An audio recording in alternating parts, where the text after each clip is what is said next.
All right, everyone. Welcome in to the brand new episode here, episode 21 of the Instant Review podcast. Can you believe it? Episode 21. We've been at this for nearly half a year, and we only have one football game, at least one true football game left in this year's NFL season, the first 18-week season. And we have our two final teams, as the Cincinnati Bengals and the Los Angeles Rams will be meeting next Sunday in Super Bowl 56. My name is Nick Hill, joined as always by Leon Taryan, Conor Kennedy, and Oscar Orengo.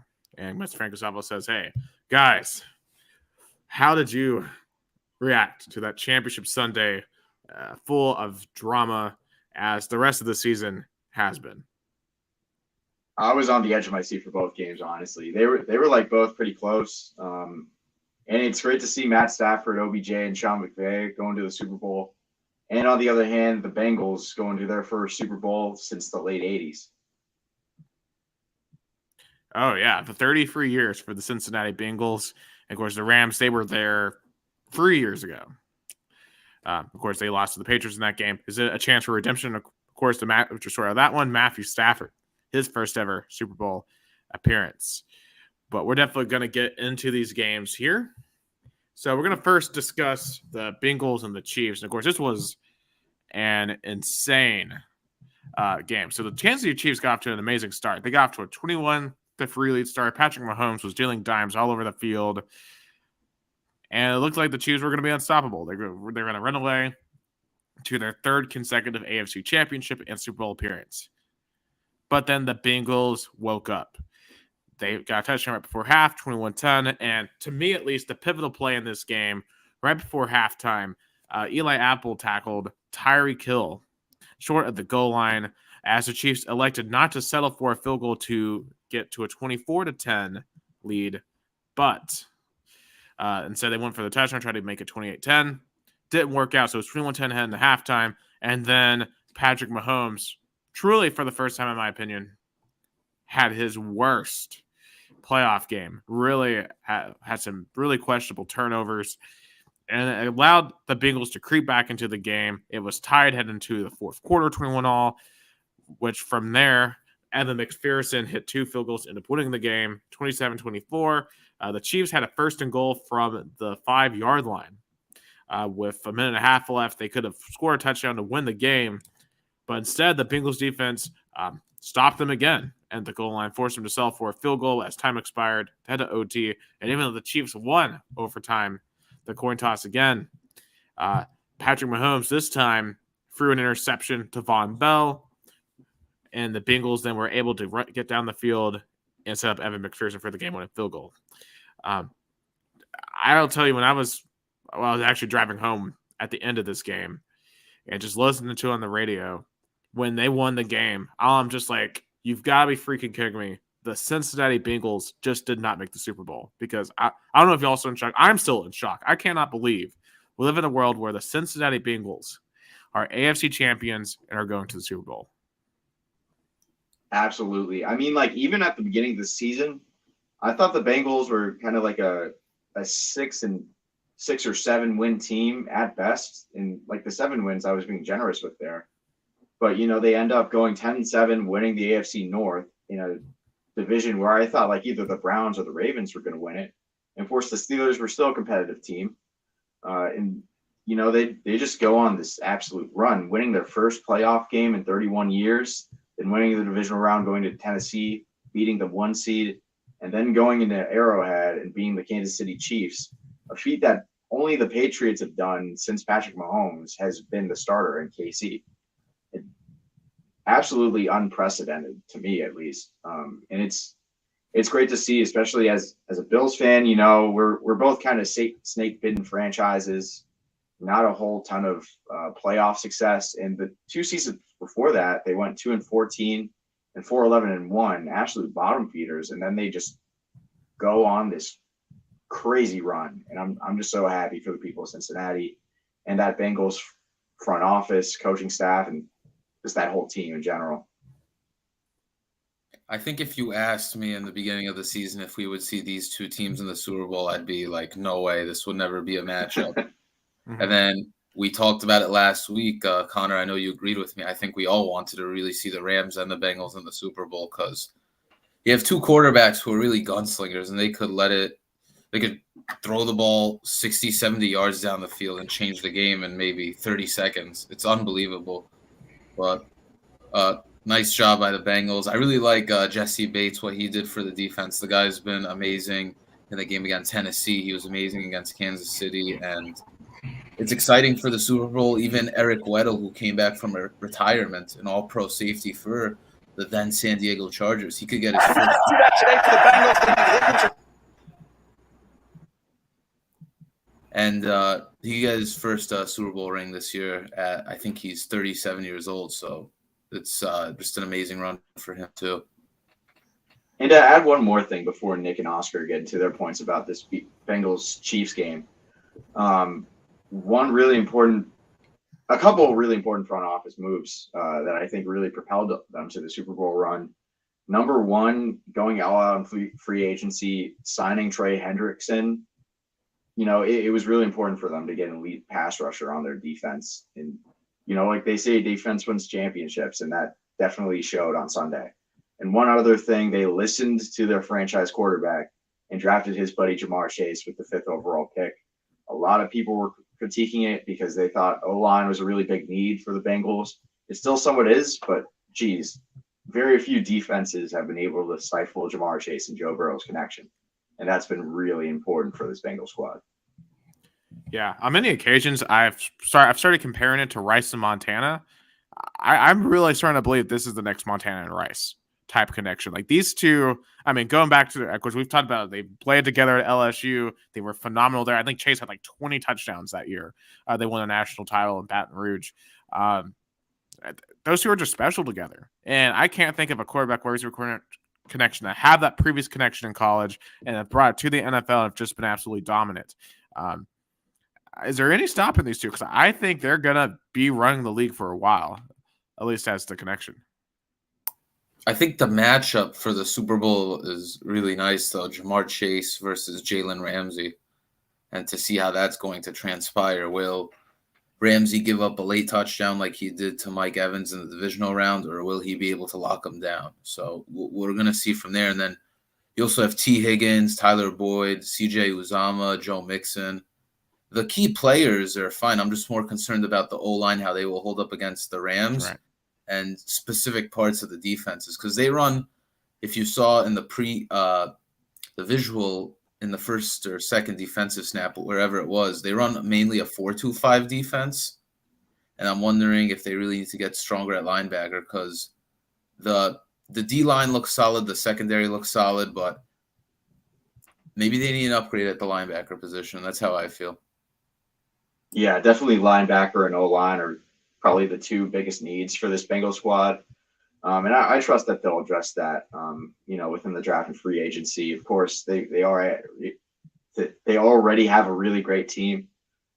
So just a couple holes, honestly, isn't too concerning for me going into this Super Bowl matchup. But just to touch back onto that Jamar Chase point, I think they're really going to need to double team Jamar Chase, because there's no way, even with Jalen Ramsey being an elite corner, that one-on-one matchup would work out. I think Jamar Chase just, burns anyone that they try to match up with him easy.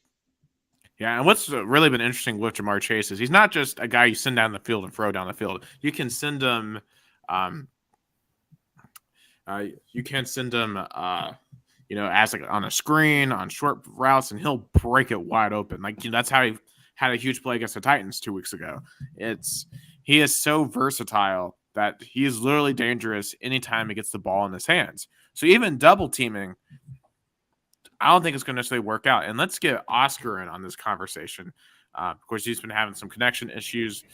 So basically, we're just giving our initial thoughts about the Bengals and just what this accomplishment means to make the Super Bowl. Right. Oh, I mean, I think it's awesome. I think it's cool for the franchise. I think we all know historically the Bengals haven't been to the Super Bowl in a long time. But I think it's also cool the way they made it, the team that they have, the core of their offense that has done it, how inexperienced they are, and how they stepped up for like this like we didn't expect the Bengals to make it this far. In September, Jamar Chase is saying he can't even see the ball coming off the quarterback's hands. Like it was that they really like kept expectations low and then definitely like delivered higher. And like we said last couple of weeks, they're playing with house money right now.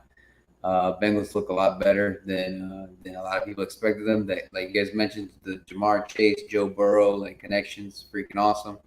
But he has other tools, kind of like what Leon said. They've got weapons, so they're definitely set themselves up to try to be a competitive team for years to go. And they look like this is what it looks like when you rebuild and you actually like execute, and your pieces that you've invested in actually work out and develop, and you can keep them, and you can.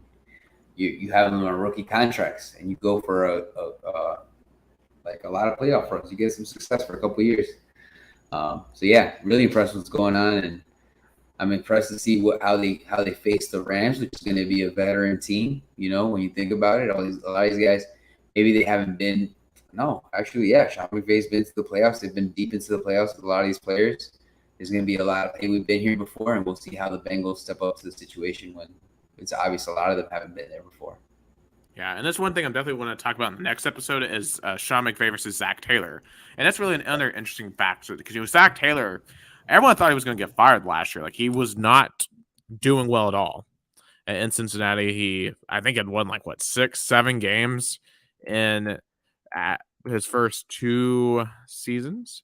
Yeah, so up until this year, he had won 6 games. He was 6-25-1, 6-25-1, and now he's an AFC Championship coach.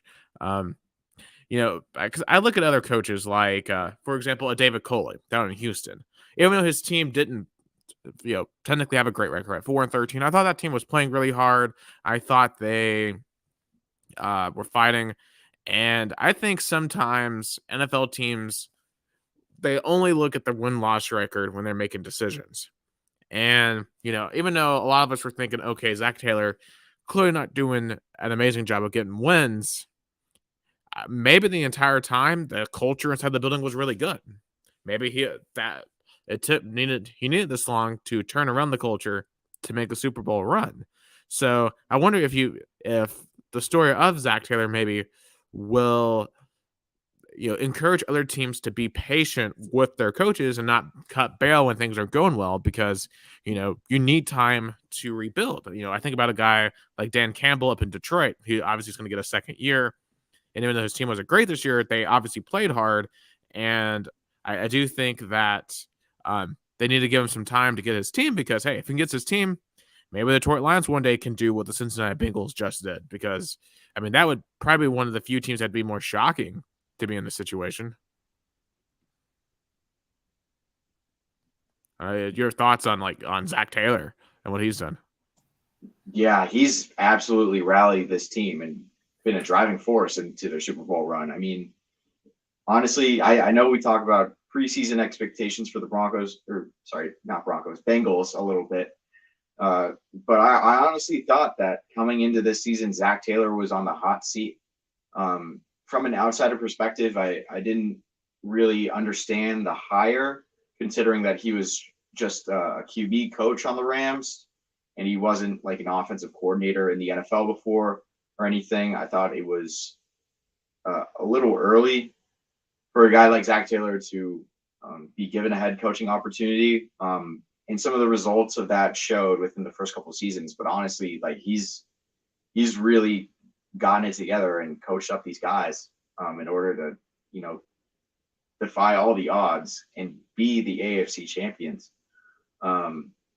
Especially considering how we think of Marvin Lewis. I thought he was a pretty good coach, but the thing is, the results didn't really show too much, at least in terms of postseason success. So in his third year, being able to go to the Super Bowl, that's just wild. Give this man a multi-year extension for the next 3 decades, man. That's awesome to see. He's also under 40 years old. Him and McVay, they're both under 40 years old in this matchup. And I do like this trend of younger coaches getting higher positions in the league. I think it's something new, Yeah. and I think you have to experiment to find success in the league. I mean, even Joe Judge, I think he was 38 when he got hired, but that obviously didn't work out. But I mean, Mike Vrabel, he's only like 40. He is 46, so he's also a pretty young coach as well. I think Mike Tomlin was 34 when he got hired, because I think he's 49 now. He got hired in 2007. Yeah, I think he's 49, or he was either 33 or 34 when he was hired. I'm almost 100% sure. I think that speaks to a common trait that I see in a lot of the more successful teams in the NFL. They're able to adapt to new trends in football, different offensive and defensive strategies and philosophies. And we see a lot of the other teams, on the other hand, that aren't having as much success kind of remaining stagnant, like kind of, going like 500 at best, because they're kind of stuck in their own ways and aren't trying to bring in new people to kind of, switch up the recipe and, modernize their team for more success within the new decade. So it's awesome to see offensive minds like Zach Taylor and Sean McVay, like being able to go to the Super Bowl and really show that this is their time now. Absolutely. And it really is a good segue, I think, into the Chiefs discussion here. And one fact I did want to throw out there about Joe Burrow, he is the first number 1 overall pick quarterback to make the Super Bowl in his first 2 years. So it's just an unbelievable story. And certainly we're going to have a lot more to talk about with Joe Burrow next week. I want to talk about the Chiefs, though, because I really think this loss, especially for Patrick Mahomes, is bad. This is a really bad loss for the legacy, because like the whole idea of potentially him being the GOAT one day and being a dynasty, I mean, this puts a wrench in it, because you got to come back next year, I think, and win it, because otherwise, you have one title in 5 years.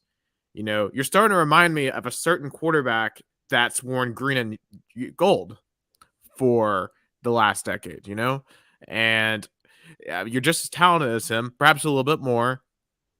But I'm starting to get where they might fall into that same trap. And what's crazy is this time, I think it was his fault. I mean, he had multiple really bad turnovers. The offense did not do anything in the second half except for the last drive. And when they had a 1st and goal, the Chiefs could not do anything. They could not win the game, which is very un-Mahomes like. I mean, Mahomes up until this game was had 24 touchdowns and 1 interception in non-Super Bowl games. And he fell apart in the second half. I mean, it's not all him. The offensive line didn't really play well. I think the play calling wasn't great. They should have ran the ball more. But I fear, that this, especially if the Chiefs constantly fall short, and this also goes back to Andy Reid. I mean, before 3 years ago, he was known as the biggest choker in the NFL, who had constantly really good teams and could never get it done in the postseason. Yes, he's now finally got one, but people just don't change, right? I mean, this is a classic Andy Reid game. A classic Andy Reid. You get up by a lot, and then you end up blowing the lead. And this team is no. Go ahead, Connor. Oh, sorry.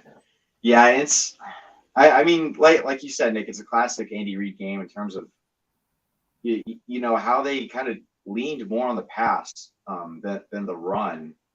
With a lead in the second half, when they really should have leaned on the run game. I mean, this is one of the best run games that Andy Reid's had, probably ever since maybe the early 2010s with the Eagles, with Mike Vick and LaShawn McCoy. I mean, I'm not comparing, Jared McKinnon and Clyde Edwards-Helaire to LaShawn McCoy at his peak, but they're still anchoring this run game pretty well. And you got a QB that can scramble, as we saw in the divisional round game. And where they were at in that game, where they had a healthy lead, they really should have leaned on that a lot more. Is that kind of choke job, it just kind of this isn't as bad as the Atlanta New England Super Bowl, but there is somewhat of a similar similarity in the case that the Falcons had a healthy lead, but they ended up just going pass instead of running the ball and just kicking field goals like they should have done. And it was frustrating to see. I think that, as well as that swing pass to Tyreek Hill right before the first half ended. I think most of that was on Mahomes, like not really reading the situation too well and reading the field efficiently. But geez, what kind of play was that, man? At least go for more of a slant. I think they had 5 seconds left, and I think it was third down also. So I'm not sure, but I remember we talked about it earlier this season. The Chiefs start off 3-4. They were not the same team that they were 2 seasons ago. I felt that the defense wasn't as strong. I think the offensive line got a huge upgrade. I think they're good players. Hardman and Pringle got better this season, but I haven't really seen much of Demarcus Robinson this season. And I think they should go for a wide receiver in the draft or in free agency. I think there's more work to be done and to develop players, and I still think they could get back right into it. I doubted them. I didn't think they were going to make the Super Bowl. And then last week we were talking about the betting lines more, and I did pick Bengals +7, but I also thought the Chiefs would win, or maybe a blowout by the Chiefs. And there needs to be some work this offseason to get them back in the position that they were in 2 seasons ago and last season. Oh yeah, like especially where the Chiefs have been at like the past 3 years. Like for y'all that were listening, last week I started off my betting segment in terms of talking about that Chiefs Bengals AFC Championship game by just saying, like, the Bengals don't have a chance, if we're being honest. And I was completely wrong. I did not expect that kind of choke job. First obviously with that last play in the first half, and then just the last couple drives for Mahomes was very uncharacteristic of 15. I think one of the last plays of that second to last drive, he was just like scrambling for no real good reason. I know the Bengals pass rush is pretty good, but he's kind of just like turning around. Like I had no clue what he was doing. And then he just like scrambled for a little bit and maybe gained a yard or two. And then, of course, that last drive in OT, just a brutal interception. Man, like Nick said, this is going to be a big stay in Mahomes' legacy. It's still pretty young, still pretty early on in his career, and I think that he could resolve all this stuff. He's probably still the best quarterback in the AFC, if not the league. But, geez, that was just unacceptable, honestly. Yeah, especially considering that they would have been the easy favorites in the Super Bowl, I think, if they had gone past this game. And if you're going to catch Brady at 7, and you're going to get to him a little bit later, yeah, you needed this one. You needed to get to 2. And I don't know if you can get there, especially with the quality of quarterback. You're going to deal with Burrow, you got to deal with Allen, you're going to have to deal with Herbert. And there's other good teams outside of those teams with those quarterbacks. It's not going to be easy. I think it's going to be a struggle to get to 4. I think 4 might be the cap for Mahomes in his career, which, for a lot of people, is going to prevent him from ever getting into that GOAT conversation. Oscar. Thank you, Nick. I think the game, in terms of the Chiefs' perspective, it shows us like the old adage: defense travels. And if you don't have a defense, you're not going to have as much success in playoff games. And we saw this, like there's times in the Chiefs when Mahomes had the ball, he couldn't find an open receiver. He couldn't find it, and he had a lot of time within the pocket. And Bengals defense, their secondary, was able to get those guys on lock. Obviously, Kelsey had a good game. Hill had a good game, but it just didn't seem to be enough for them. So actually, they're gonna have to figure out how I think some upgrades on that defense to actually try to get the stop on their opponents. On their path to the championship, we saw them have shootout games consistently. It didn't matter what the defense did because you could just lean on Mahomes, and Mahomes wasn't perfect. He finally met his match. He finally met a defense that could stop him, that made him think, made the best out of his mistakes, his interceptions. Those changed the game. Was it 2 interceptions? Yeah. Yeah, too. You know, those change the game. Those are two possessions that you want to have, especially with the caliber of quarterback that you know you have in Mahomes. I think a lot of it, I think playoff football, playoff sports in general, like a lot of times it's who makes the least amount of mistakes. Those are the teams that win. A lot of times teams that have the most fouls, just for giving up those penalty yards, you're gonna lose. You're gonna lose that game because that's that much more of a handicap that you're giving your opponent. But yeah, I think if the Chiefs go back to the drawing board, they'll actually probably be surprised. Just like you guys said, they'll probably be surprised they got this far to begin with all the injuries they had this year. Tyreek Hill is your main guy. You need another wide receiver. You need a number 2 to kind of force them to do a double team, and that makes Kelsey that much more dangerous.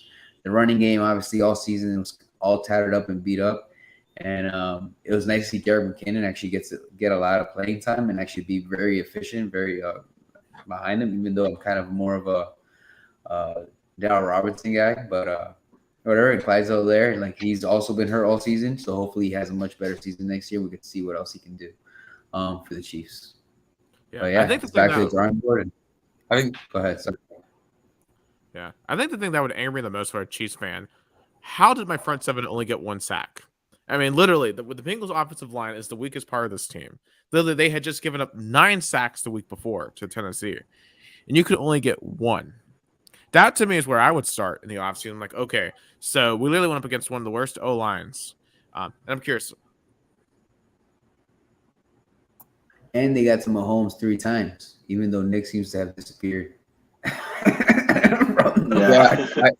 Sorry, I don't know what happened. But also, Oscar, what's interesting is how you're saying also the Chiefs defense, they could have wrapped up Mahomes and the Bengals defensive line could have wrapped up Mahomes. What am I saying? Burrow could have been sacked multiple times by that Chiefs D line, and he just got out of that, and that shouldn't have happened. They should have wrapped up better around him, and I think that game would have been a lot more different because this was the one that was more shocking. Yeah, but just to finish with the point I was making, you know, they got 4 sacks in their first matchup a couple of weeks ago, but they only could get 1, and that to me is where you lost the game as well. In addition to the turnovers, because I mean I know the Titans got 9 last week and still lost because once again the Bengals took care of that business. They took care of the football. The Titans did not, and that they had free turnovers and then a miscue on 4th down, which was basically if any 4th down stop to me is also a turnover. So just the Chiefs just didn't play smart ball, and they unfortunately their front 7 didn't get the pressure that they needed. So I do think that you do have to also reevaluate that in the post season. So any last comments on this Chiefs Bengals game? Just a couple more thoughts on this Chiefs defense and the ways that they can improve that, whole squad in general.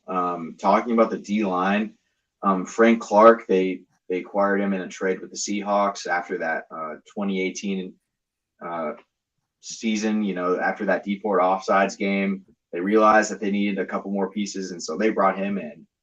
And he was pretty productive, but this season he's only gotten about 4.5 sacks. And I mean, part of that can be attested to, adding Melvin Ingram to the fold, as well as just the defense just having a downswing within the first half of the season. But, 4.5 sacks, especially with the amount of money that's, on Frank Clark. I think it's around $27 million for next year. That's too much money for a guy that's only giving you about 4 or 5 sacks. I know that QB pressures are a bit more important than sacks, but if you can't get home, then why are you paying him that much? And I think something that's going to be really important for them in free agency is bringing in an elite pass rusher or potentially finding one in the draft, and then trying to trade away Frank Clark because that's just way too much for him. And one other thing that I thought of, considering their secondary, what I saw from the past couple games from the Chiefs, that secondary was absolutely gas. And I mean, I know that they were playing for quite some time. Both of those games went into OT, but Gabe Davis in that divisional round game was absolutely wide open. Jamar Chase caught a touchdown in the last game, and Joe Burrow is just chucking the ball wherever, honestly. And corner is something that they absolutely need to address. And within this next draft, it's probably the deepest at corner. That's probably the deepest position within this upcoming draft. So definitely drafting an athletic corner that has a lot of stamina, can keep up with the new speed of the NFL. That's something that's going to be really important for the Chiefs as they go into this offseason. Indeed. And definitely we'll be covering all the Chiefs offseason moves here on the Interview Podcast. But we got to move on to what happened in Los Angeles. And of course, it's kind of interesting because both the NFC title game and the Super Bowl will be happening at SoFi Stadium. The first time that's ever happened, actually. Of course, last year Tampa Bay had to win on the road at Green Bay to get to the Super Bowl. And a couple of years ago, Minnesota had a chance to beat Philadelphia to host the Super Bowl. But Los Angeles and San Francisco played. It was a very tight defensive game. San Francisco had a 17-7 lead. And once again, a Kyle Shanahan coached team blew a double-digit lead in the fourth quarter and lost 20-17 to the Los Angeles Rams as Matthew Stafford gets his first ever trip to the Super Bowl. So what do we think really propelled the Rams here to this win over their rivals? Their D-line. Me and Oscar were talking about a little bit before the show how they were able to put on pressure on Jimmy G in this Niners offense. Especially within that last drive, they really almost sacked. Actually, no, I think they did sack Jimmy G. He ended up throwing the ball out of desperation, ended up deflecting off the hands of a 49er and into the hands of one of the guys in the Rams secondary, and that ended up clinching the win for the Rams. It's like we've been saying these past couple weeks, the Niners are one of the more scary teams to face in the postseason. They got a weapon in Deebo Samuel that can catch the ball and run the ball. Also, just an absolute great job by Mike McDaniels, the 49ers offensive coordinator, and creating that innovation, honestly. And also one of the best tight ends in the game, George Kittle, not only setting up those blocks, but being able to catch passes. And that's really helped Jimmy G quite a bit, especially with the addition of tackle Trent Williams to the fold. And they were able to stifle them quite a bit. And that's something that I hadn't really seen these past couple weeks in the playoffs. I like the point you brought up about Aaron Donald and how during that game, he actually lined up more at the end because Trent Williams' ankle was bothering him. He was questionable for that game. And Aaron Donald, I'm not going to bring up any Super Bowl predictions now, but I think he's set up for a very big game in a couple of weeks against the Bengals. Matthew Stafford, he's just unbelievable. It's the perfect place for him, LA. He could finally have a defense with him while throwing the ball deep, getting touchdowns to Cooper Kupp, Odell Beckham, Van Jefferson. I wonder how different it would be with Robert Woods. Would they be even more dominant? So I'm really happy for them, and I'm not going to say any predictions yet, but they'll probably be the winner in the Super Bowl, in my opinion. Oscar, what are your thoughts on how the Rams won this one? I think a little bit of everything. I think, like we said, their defense stepped up. They stopped the 49ers offense, which is amazing. All the trick plays that they had, I think what was really hard for the 49ers, I think, was their ground game. They never really got it going. I think the defense really stopped Eli Mitchell. And Deebo Samuel, as amazing as he wasn't as amazing as he can be or he has been in the past. So he definitely shut him down. I think he actually might have stepped out, I think, for a little while. We were just worried about him not being able to play. But yeah, they just didn't have any weapons. After you almost neutralized the running game, you were able to neutralize Deebo Samuel. You didn't really see a lot of answers beyond maybe Brandon Ayuk. So the 49ers are kind of stumped there. And the Rams, their defense stepped up. We obviously know their offense is spectacular. You got Cooper Kupp, you got Odell Beckham having a great revival half season, and now he's going into the playoffs. I think it's been pretty cool. I think they every facet of it. And one good thing also about the Rams that I kind of noticed when they were up against the 49ers, there's a lot of discipline, very low penalties. That kind of gives you really good opportunities to continue to have success, like have successful drives, and also make sure that your opponents play well, because their drives are not going to be as successful if you're not giving them any free 10 yards or 15 yards or any PIs for that matter. So I think that's good stuff. I think the Rams are prepared. I think we've always thought that. They were aggressive. Their front office was aggressive. I think that's a big part of why they've been so successful this year. They've had no qualms about preparing themselves for this playoffs and expecting to be in the Super Bowl. So big ups to them. Yeah, that's something that a lot of people don't think about, but they only had 2 penalties the entire game. So that's an extremely impressive thing. And really the drives, that first one, the 18-play, 97-yard, 10-minute drive. Just you don't see that often at any level of football. And it's beautiful to watch every single time it happens. You could tell by the end they had worn down the 49er defense, which is a very, very good defense. And I do think with the Niners, with a better quarterback, they might have been the best team in the NFC this year, top to bottom, at least in my opinion. Like, they were stacked at most of their position groups, but they lacked at the most important one. And Matthew Stafford, but we've seen why the Rams traded away Jared Goff, because Stafford really is able to elevate his game. But really, to me, the star is Cooper Kupp. I don't know where y'all thoughts are on this, but I'm thinking Cooper Kupp for MVP.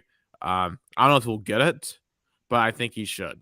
And because I know they usually give it to a quarterback, but to me, like, just what he's meant to this team, the impact he's had relative to other wide receivers. I mean, the only other receiver to me that's been close in terms of relative impact is Jamar Chase.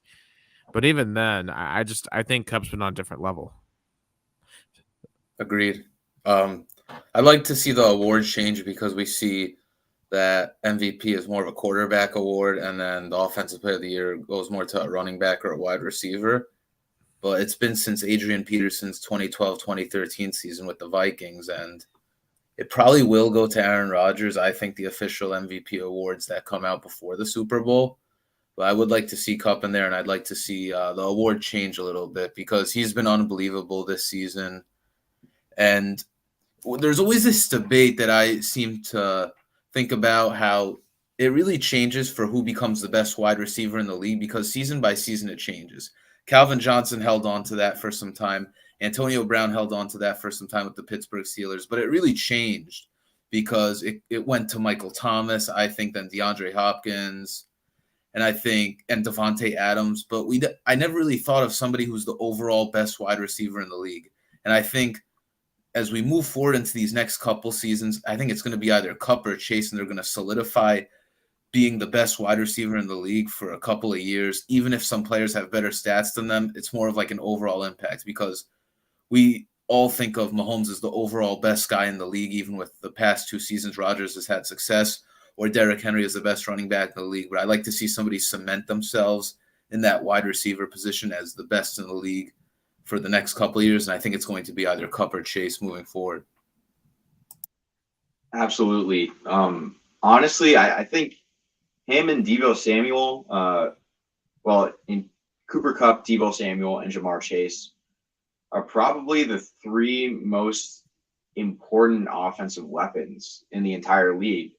And I'm just looking at Cooper Kupp's stats for the 2021 season right now. Number 1 in terms of total receiving yards ever is Calvin Johnson, his season in 2012. His quarterback, coincidentally, was Matthew Stafford, and he leads with 1,964 yards. Cooper Kupp's got him beat in receptions, and he's got 11 more touchdowns than he did. But he's just like 17 yards short. I mean, Cooper Kupp was good before then. You know, he really helped Jared Goff look like an above-average starting NFL quarterback. But this connection between Matthew Stafford and Cooper Kupp cannot be understated. You know, whatever defense you match him up with, you know, he's going to overcome no matter what. And there's very few games this season where he hasn't gotten over 100 receiving yards and at least a touchdown. It's like I host a sports betting segment. And it's almost an easy bet to just bet that Cooper Kupp's going to gain over 100 receiving yards and a receiving touchdown on any given Sunday, and considering the level of quarterback play this season, every quarterback has had at least one bad game.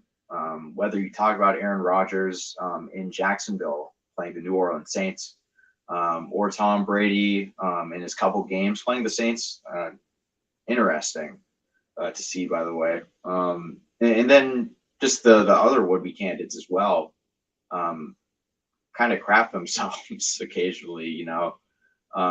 Jonathan Taylor could have been considered, but his team didn't even make the playoffs.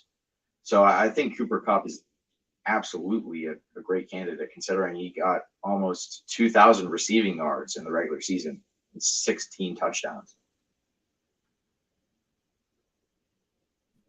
Yeah, I mean, and it seems like that this award's gonna be probably going to Aaron Rodgers, as you said, and maybe Tom Brady will get it just because he's retiring. But I think other positions got to get more love, and to me, Cooper Kupp deserves to have more love. Oscar, do you have a? I think it'd be good. I think. Okay, obviously, Cooper Kupp had an amazing season, but what made his season seem that much more amazing was the kind of like the breakdown of the other people that we expected to be really, really good and have great seasons. So Kyler Murray was an early contender. He got knocked out because he was hurt, and then when he finally got back and was healthy, he wasn't as effective as we needed him to be. Aaron Rodgers was really effective. I think he's still like a top guy for that, as well as Tom Brady. But other people who were contenders it wasn't as competitive. I mean, we were thinking about Josh Allen at one point in the season, but then he kind of got a little sloppy towards the end of the regular season. Luckily, he made it to the playoffs. He did really good, but it's just there was that perfect breakdown that kept Cooper Kupp in the spotlight with his success. That was, I mean, obviously, like I said, like it was amazing to watch. I think it'd be real cool, kind of like who you guys mentioned with the wide receiver, kind of like making a triple crown thing, just like in baseball. Like you have your guy who has the best hitting average, you have your guy who has the best most home runs, and you have the guy who most hits, most home runs. What's the other one? RBIs. RBIs. There you go. Thank you. So just something like that. Receptions, yards, touchdowns. All those things are amazing stats, and I think they'll be great. Especially with this new era of football where everything's statistical, you want to be able to show what your numbers were throughout your career. I think that'd be cool. I think that'd be a great transition to the game. Absolutely. So I kind of want to transition into the 49ers side of things because, I don't think they, unlike the Chiefs, I don't think they have a lot to be ashamed of. I think their team is very well built. They're young. They've got a lot of great pieces moving forward. But the big question is going to be, what are they going to do with the quarterback? Because Jimmy Garoppolo still technically has a year, $25 million left on his deal. But a lot of people are thinking they're probably going to move on to Trey Lance, or they might try to bring someone else in. What do you think the 49ers should do with their quarterback? Because I think that's the one thing that's keeping them from being Super Bowl champions. Because I think if they had a better QB, this team could win the Super Bowl right now. I think they're already trying to shop him. I saw on Bleacher Report Gridiron, I think they're already listening to trade requests. And I know I debated it last week. I was really sticking up for him. San Francisco 49ers fans really love him because I feel like leadership can't be measured in stats. And I think what he's been able to do as a winner, even with that defense, I'm not going to put that NFC championship loss on him. I thought if they got the interception with Tart, with 6 minutes left in the fourth quarter, they could have sealed the game. But if they are going to move on from here, there are some interesting places. Some people were thinking the Giants. I heard the Colts. I think Connor brought up before the podcast started Denver. So we'll see what happens. He could even go to Detroit. Who really knows? But I think wherever he goes, he's going to bring that leadership. And I think he could help any organization that's struggling to get a couple more wins and a more respectable record. Yeah, I mean, the future of the 49ers, like I was talking about last week, they went all in on trading up to draft Trey Lance. He's been sitting on the bench for a year. He started a couple games while Jimmy G was out with injuries. And he's just been warming the bench, waiting for his opportunity. We saw some good things in terms of what Trey Lance was able to do on the field. He did beat the Texans. So it's good to have an NFL win on your resume before going into your first full season as a starter. But also there were some things that concerned me a little bit. I think something that was concerning about him going into college, of course, he didn't throw any interceptions whatsoever. I think with his last season at North Dakota State University, which is, impressive in itself. But when you look at the film, he was kind of a first read guy, and when his first read wasn't open, he just try and scramble. But the thing is, the NFL is much faster than college football. So I think one of the games, I think he played the Cardinals. There was this one clip that I saw of them in like a 3rd and goal situation where his first read wasn't open. So he just tried to scramble, but then the defenders were immediately on him. So he's definitely got to learn more about how to read an NFL defense and, go through his progressions and, be patient while also, being able to process things quickly, because the NFL is just, the speed is just at a different level than college from what I was saying earlier. In terms of Jimmy G, hopefully for their organization, the 49ers are able to trade him for a significant amount of picks. I don't think it'll be like a blockbuster trade or anything like the Stafford to LA kind of trade, but hopefully for them, they're able to get more than just a 2nd round pick, which is what they traded to the Patriots in order to acquire Jimmy G in 2017. Unlike some guys like maybe Sam Darnold, who just had a terrible career with the Jets, being traded to the Panthers. And also Carson Wentz, who had kind of fallen off since his 2017 MVP campaign, and had statistically probably the worst season out of any quarterbacks in the 2020 season. Well, Jimmy G he's not elite by any means, but, like Leon's said in the past, he's gotten the 49ers to where they are now. They went to the NFC Championship this past season. And they went to the Super Bowl with him a couple years ago, and they were a player or two away from winning the whole thing. So I think they'll be able to gain some significant draft capital, maybe an extra player or two to help them fully build this team, and it'll help them quite a bit in order to try and continue this success with the new quarterback in Trey Lance and being able to compete for a Super Bowl.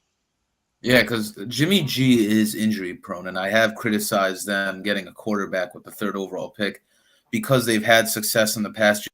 Jimmy G was hurt most of the season last season, and most of their lineup actually on offense and defense, and they're able to go 7-9. So it just goes to show you how good Shanahan of a coach that he really is. But Jimmy G is a solid game manager. He can get you to the playoffs, and like I said, leadership isn't a stat that you can't really measure, but Trey Lance is a very intriguing prospect, and the only way to find out how he's going to do is to have him play. So looks like he's going to be the starter next season, and to be honest, I think he fits the offense better than Jimmy G.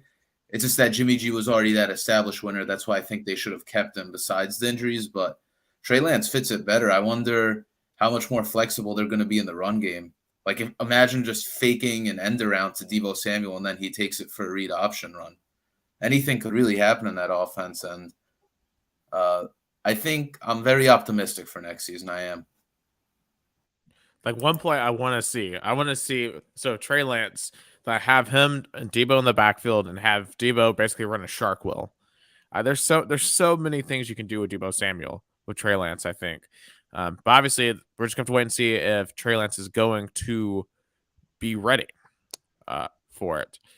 Because I don't really see the point in bringing in a guy like even like an Aaron Rodgers into San Francisco, because I think the core that you have is really good, and I think the guys there like the guys that they have. I mean, a lot of those players are coming out defending Jimmy Garoppolo during like Deebo Samuel had a tweet saying, "Why leave my quarterback alone?" essentially, and I got a feeling they'll do the same thing for Trey Lance, because it just seems like the culture there is really good under John Lynch, who, you know, a lot of people question him when he was hired as GM, but I think he's does a phenomenal job.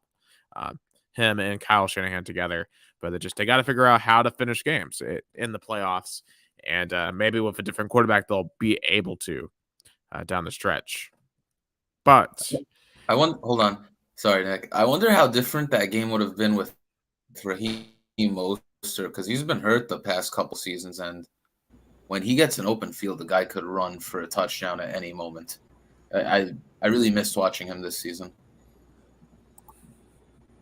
Yeah. So we'll definitely have, of course, like the Chiefs, all the 49ers news. And it'll be interesting to see where Jimmy Garoppolo goes. I got a feeling that might be one of our big off-season stories for sure, wherever he ends up. But let's get into some other big NFL news. And obviously, we got to talk about Tom Brady, the longtime quarterback, 22 years in the NFL, 7 Super Bowl rings, 3 NFL MVPs.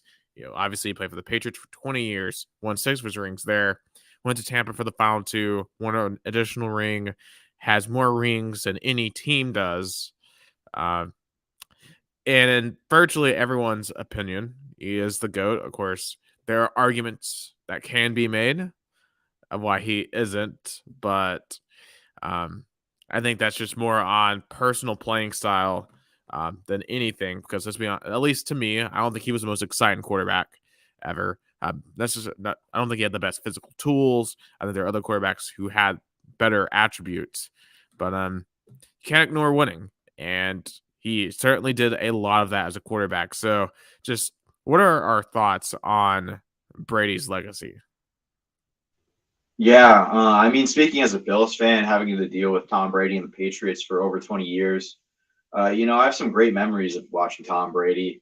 Some of my favorite ones, you know, there's the Patriots-Giants Super Bowl in the 2007 postseason, where Eli Manning and the Giants ended up ruining the Patriots' perfect season. And my family ended up actually calling my Boston cousins to just make fun of them for that joke.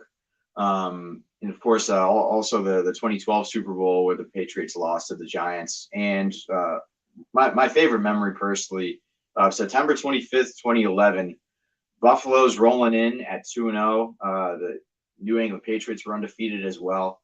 They go into Ralph Wilson Stadium in Orchard Park. Brady throws 4 picks, and the Bills ended up winning 34-31. And my mom was really happy. But yeah, it was really tough to see Tom Brady in our division. You know, obviously he won 6 Super Bowls with the Patriots, just absolutely dominated the AFC East for quite some time. But you know, you got to give praise to Tom Brady as much as I was talking trash earlier. I mean, he's definitely the most accomplished quarterback of all time for sure. And he holds a lot of records that I don't think will be broken for a long time.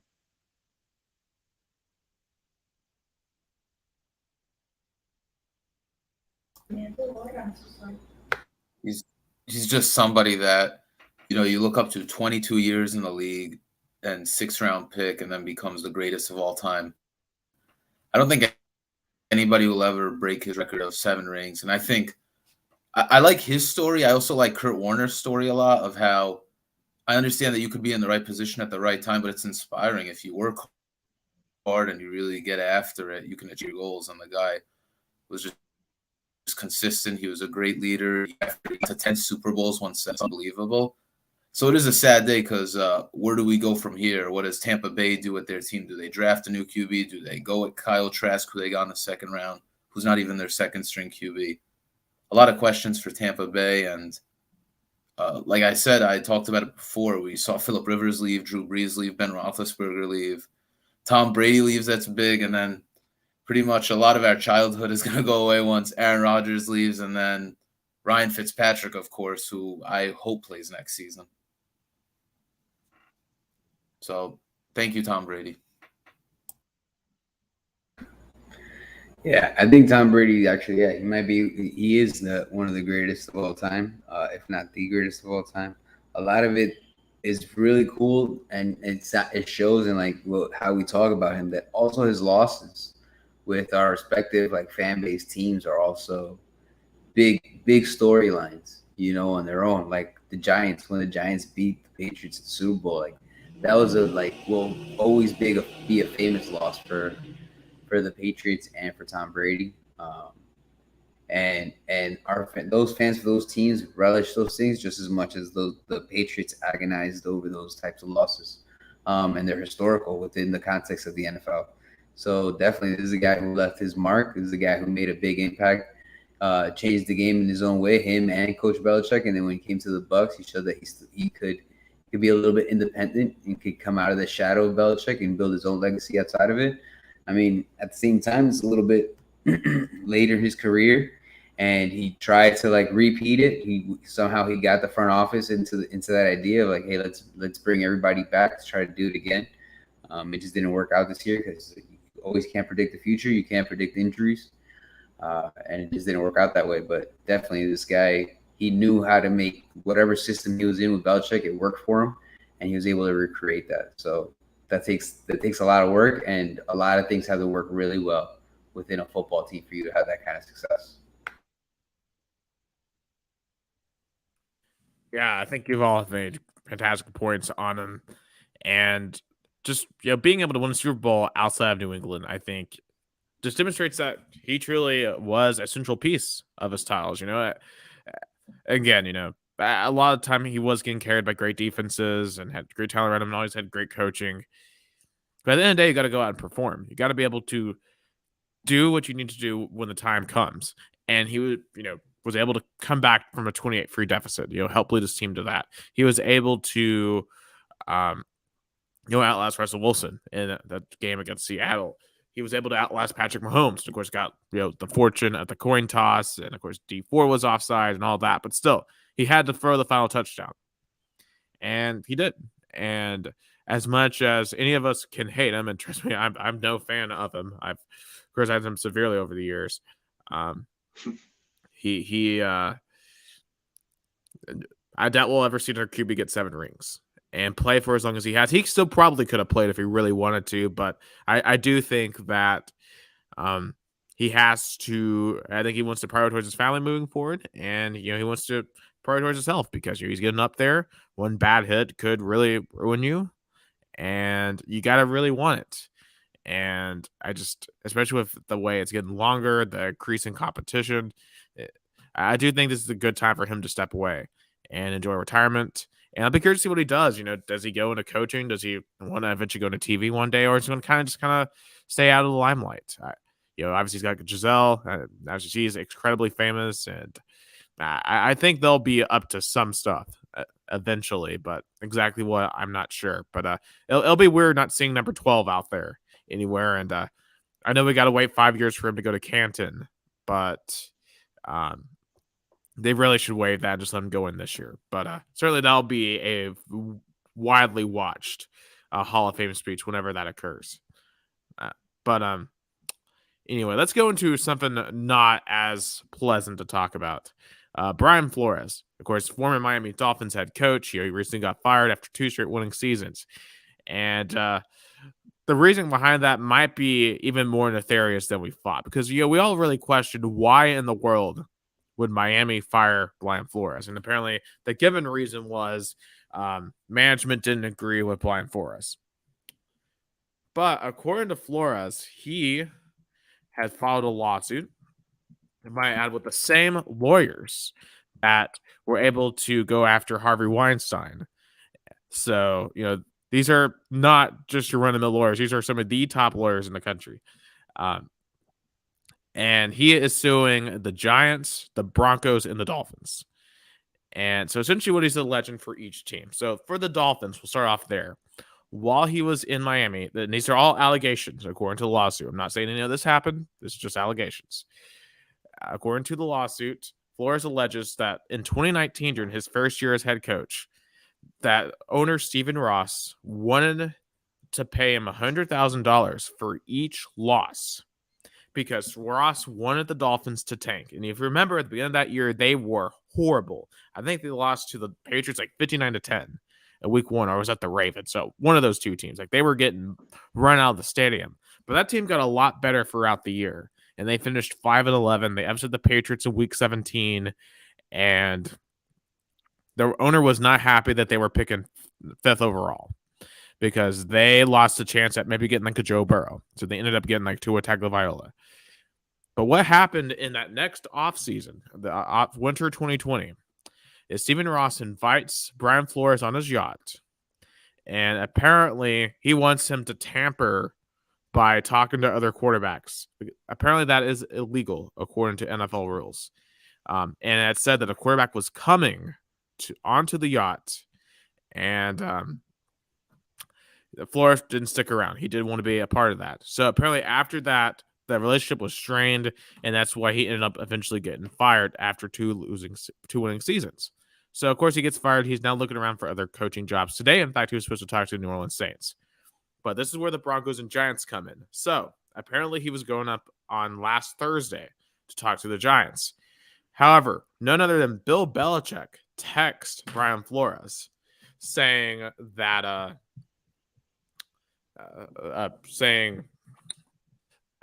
you've gotten the Giants job. Congratulations. And Brian Flores is really, really confused. I'm trying to pull up the text here. I'm going to read it here because it's insane. The timeline here, because you really have to hear it to believe it. And let's see.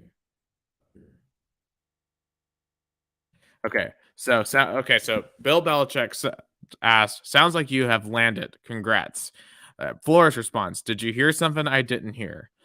Belichick asked, "Giants?" Question mark. Flores says, "I interview on Thursday. I think I have a shot at it." Belichick responds, "Got it. I hear from Buffalo and the Giants, so you are their guy. Hope it works out if you wanted to. Flores says, "I definitely want. That's what I definitely want. I hope you're the right coach. You're right, coach. Thank you, coach. Are you talking to Brian Flores or Brian DeBall? Just making sure." And then Belichick responds, "Sorry, I effed this up. I double checked and misread the text. I think they're naming DeBall. I'm sorry about that, BB." And Flores responds, "Thanks, Bill." So he goes up to an interview where he knows he has no chance of getting the job, and the Giants are simply using him to fulfill the Rooney Rule, which is basically that each team has to interview one minority coach for each position that comes up. And apparently the same thing happened to him with the Denver Broncos, where John Elway showed up disheveled and was apparently hungover for his interview, and apparently was not very serious. And the lawsuit alleges multiple examples of racial discrimination, how there's only one current NFL black head coach. There's no NFL owners who are African-American. There's only 4 African-American offensive coordinators, 11 African-American defensive coordinators. And just despite 70% of the players being African-American, and cites examples like Jim Caldwell from the Lions. He was 9-7 the year that he got fired. Steve Wilkes only got 1 year in Arizona, 3-13, got fired. Goes, you got Josh Rosen. That was a bad team. Cliff Kingsbury comes in, only wins 5 games the next year, still gets to keep his job. David Coley this year. I brought him up earlier. Had a really bad team, still was competitive with 4 wins. Didn't keep his job, but Dan Campbell in Detroit keeps his job. So there's basically the lawsuits alleging that the NFL is preventing African Americans and other minorities from accessing these positions of power. It'll be interesting to see how the court handles this, what they're actually able to do, and forcing the NFL to potentially change their hiring practices. There was a list of demands that are definitely complex, but and obviously this is a very complex subject. So, just what are our general thoughts about this? Because obviously, Flores came out with a statement saying, "I feel like I'm risking, what I love," because he loves to coach, but he feels like that this could potentially prevent him from ever coaching again. Yeah, I mean, obviously there's a lot to unpack here. The NFL and the Broncos have refuted some of the claims that Flores alleges within that suit. But just to talk first about the Rooney Rule, I mean, on paper, it sounds like a really nice idea. I mean, bringing in, different voices of like different ethnic backgrounds into the NFL is a great idea. And every, organization should be interviewing people that aren't just white guys, for their head coach or general manager openings. And just for their front office and coaching staff openings in general. But as like this suit says, in practice, it just kind of seems more like a requirement for these organizations to fulfill than any interview opportunity where they're legitimately given a fair shot. It's kind of just wasting these candidates' times, and they're kind of just being used to me as kind of a performative form of acting like they actually care about ethnic diversity within the NFL. That a perfect example of this is how there's only one black head coach in the NFL. The other 31 are just white dudes. And the other kind of the firings of a couple black head coaches, David Coley, he really was not given a fair shot. He went 4-12 with one of the worst rosters in the NFL and was able to transform Davis Mills from a third round pick who was looked at as a developmental backup type guy into one of, if not the best rookie quarterback in his draft class. And he was just kicked to the curb after one season, which was completely unfair to me. And of course, Jim Caldwell, like Nick mentioned, I mean, he rallies the Indianapolis Colts in his first season as head coach to go 14-2 and ended up going to the Super Bowl. And they ended up having like similar success the next year. They go to the playoffs. But then he has one bad 2-14 campaign, which is justifiable considering that, Peyton Manning was out and they couldn't really bring in any viable, like, good quarterback options. I mean, they were starting Curtis Painter for most of the games. And then he gets fired after one bad season. And then, of course, he goes to the Detroit Lions, who rarely ever had a winning culture, post Super Bowl era, post the 1950s. And he ends up leaving with a winning record with them, and is fired after a 9-7 season. And as we all know, they haven't gone through a season with more than 6 wins since Jim Caldwell was fired. And, Jim is a great leader. He doesn't get too high, doesn't get too low. He really rallied his teams to be the best that they could possibly be. And to him to not have a head coaching position in the NFL is really puzzling to me. And of course, Brian Flores, who is suing the NFL, he was a great coach. He led one of the worst rosters ever in the NFL to 5 wins, and they beat the Patriots too. And then the last couple seasons, he's brought them to 10-win and 9-win seasons respectively. The first back-to-back winning seasons the Dolphins have experienced since the early 2000s.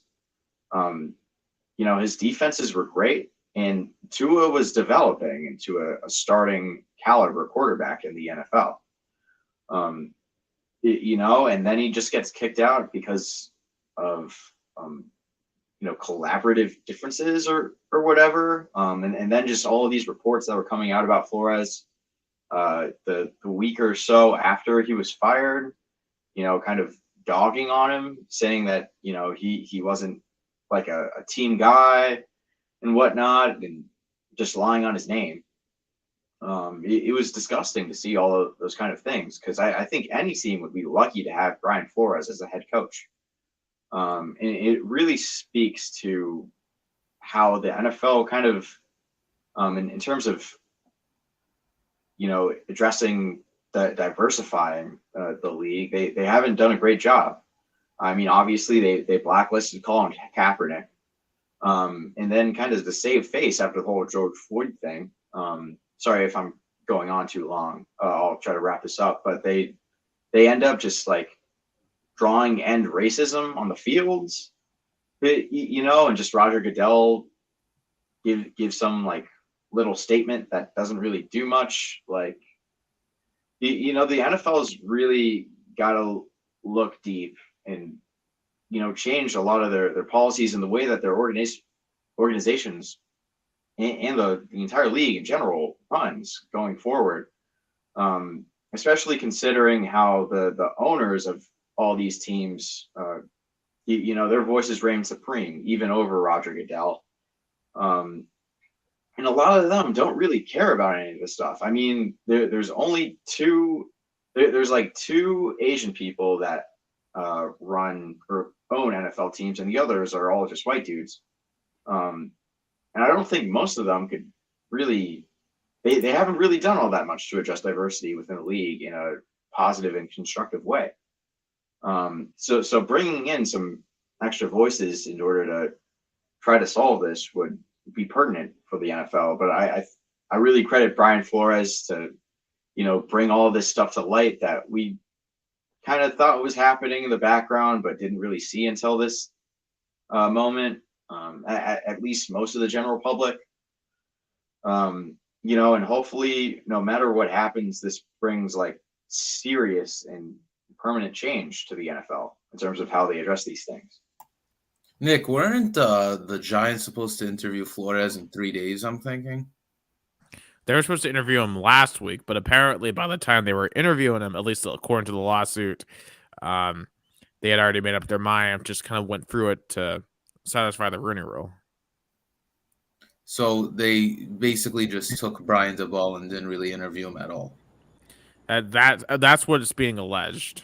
Because here's the thing, I'd want Brian Flores to be the head coach of my team. The guy was a winner in Miami, and he's a New York guy. He's from here, and it's home for him. So imagine how much he could have helped the Giants develop into a better team. Him being fired was the biggest shocker of a coaching move. Because he helped develop he helped whenever I went to the Miami Dolphins versus the New York Giants game, the Dolphins, they were incredible in that game defensively. Tua looked good, and the whole team rallied around him. It looked like everything was working in the locker room. And after his firing, even I would want him to come to the Giants. He's successful wherever he goes, and he could have really helped out over a lot of the issues that we were dealing with because the Giants just had a terrible season overall.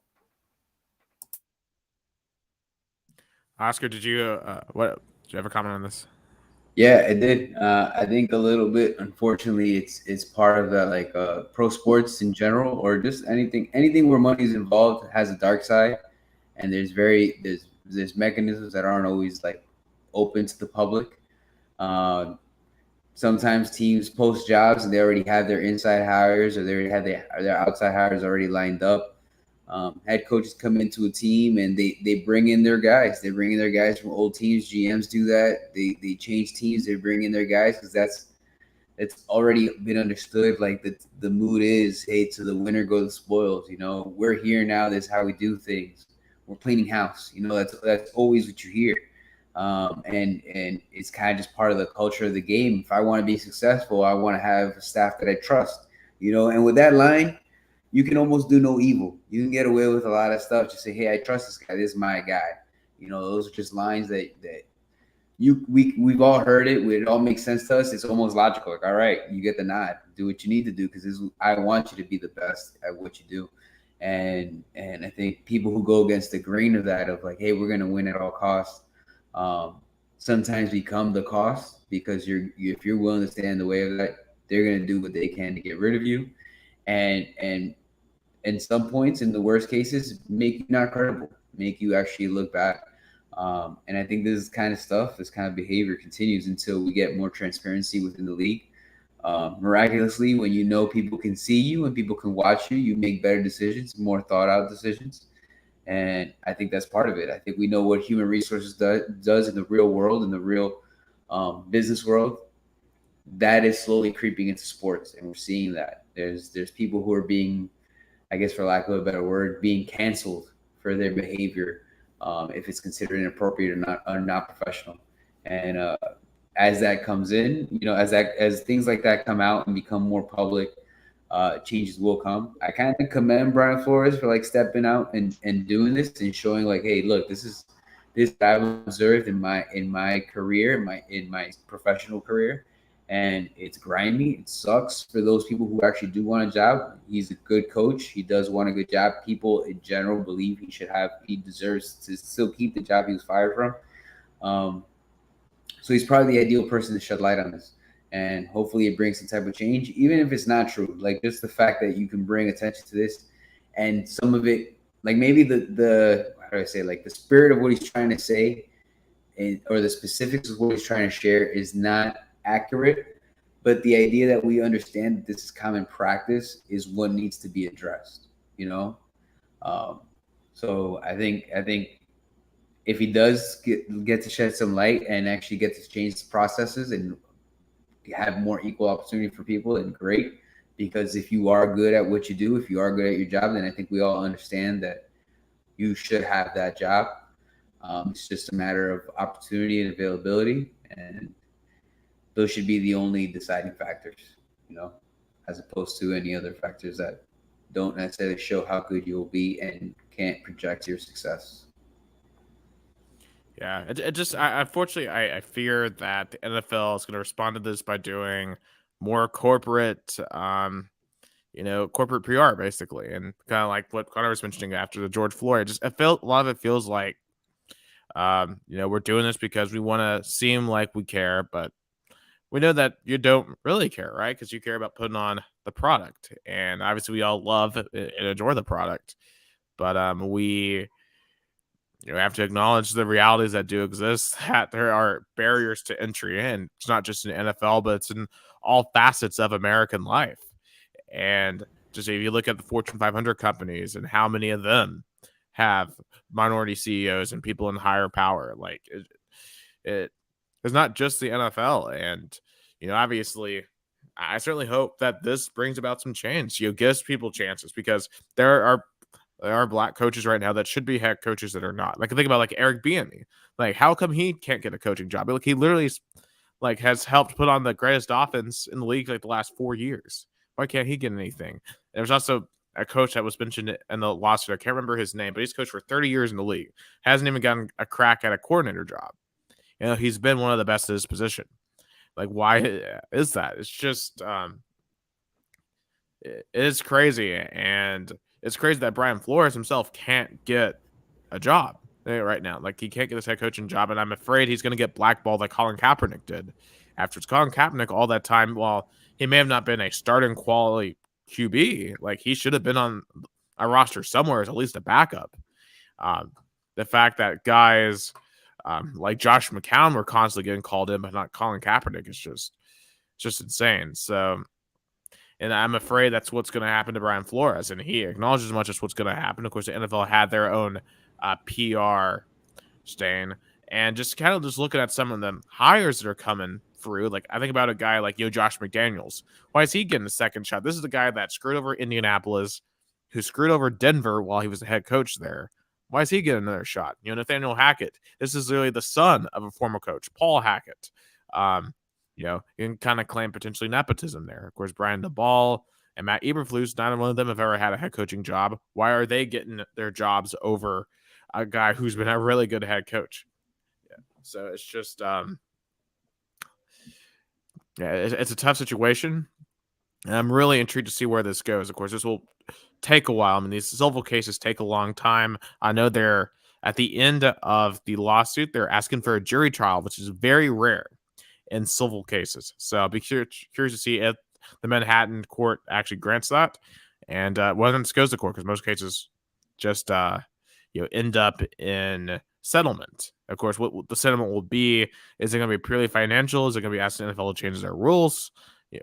And also too, I do think some other factors just outside of obviously the whole paying $100,000 for losses. Like, I'm curious if any gamblers had inside knowledge on that. That could actively be insider trading, but just related to gambling, and that also could be very illegal. So, I mean, there is a multifaceted things here that there could be, and I'm sure there's more than what we know right now, because you're going to have to go for discovery throughout the course of this lawsuit, and I'm just very curious to see what comes out here, and it just could be a nuclear bomb for the NFL in terms of public perception. Because if you think about it right now, the NFL is the king of American sports. But if you think about it, it hasn't always been like that. At one point, MLB did, or was the king of American sports, and they went for like the '94 strike and steroids and everything that really, I think, killed a lot of their fan base. So I'll be curious to see how the NFL handles this.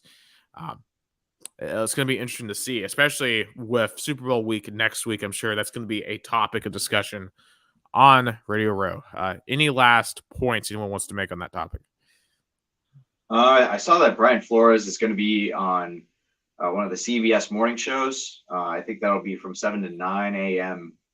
Eastern time tomorrow. So it'll be interesting to see what him and his attorneys add to this discussion. And I think one other thing that I noticed in the suit that was interesting to me is the way that Flores kind of phrased at least the suit in terms of Brian Flores and all of those who are affected by these practices versus the NFL and all of these franchises. Yeah. So it leaves the door open for other coaching candidates and other front office candidates within the NFL who have been impacted negatively by these practices to join in on this suit with Brian Flores.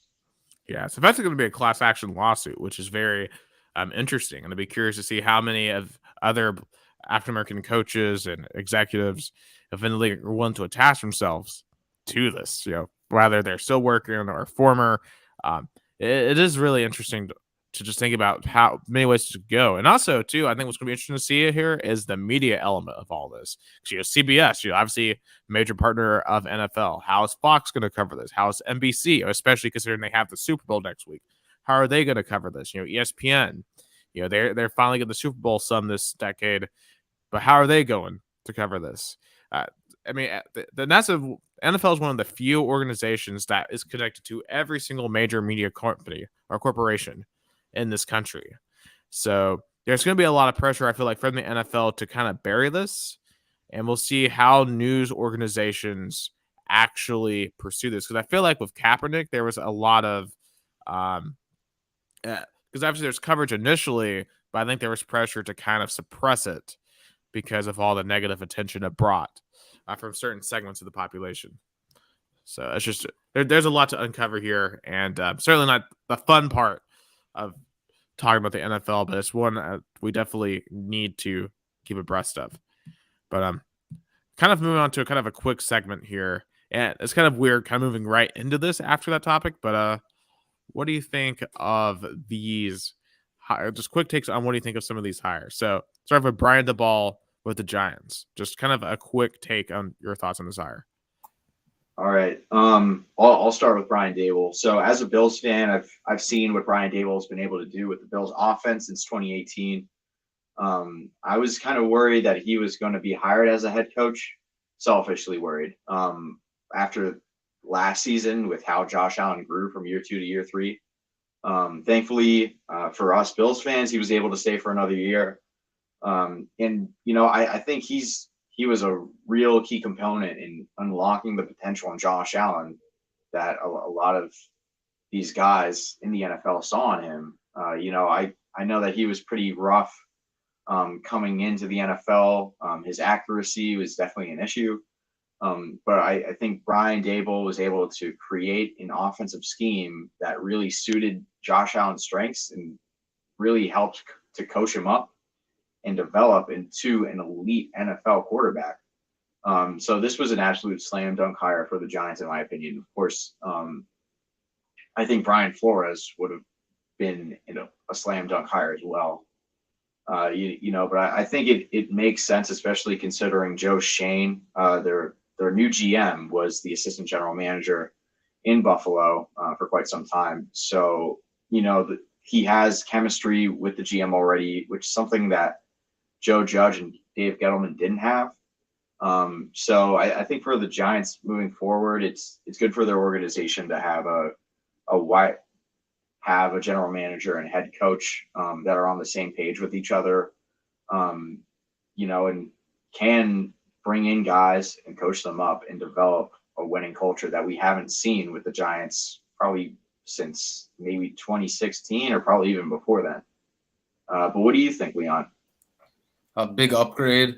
I'm interested in how he develops Daniel Jones because I think this is probably going to be Jones's last year as a starter. This is either make it or break it season for him. I've had my criticism of Daniel Jones in the past, but has he really gotten a fair shot? No.